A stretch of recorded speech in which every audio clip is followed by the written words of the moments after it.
Кешір мені. Қызым бар екенін жақында ғана білдім. Дамла деген әйел менің қызымды өсіріп жеткізді. Сенші маған. Арамызда сен ойлағанда ештеңе жоқ. Бұл тек менің көп жыл бұрын жасаған қателігім. Соны түзетуге тырысып жатырмын. Сен ашулысың, білем. Бірақ өтінем. Мені түсінші.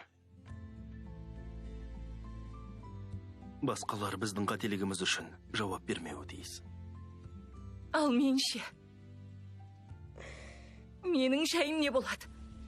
Мен де жауап берем бе? Өзлем. Мен ештеңе болмаған сыңай таныта алмаймын.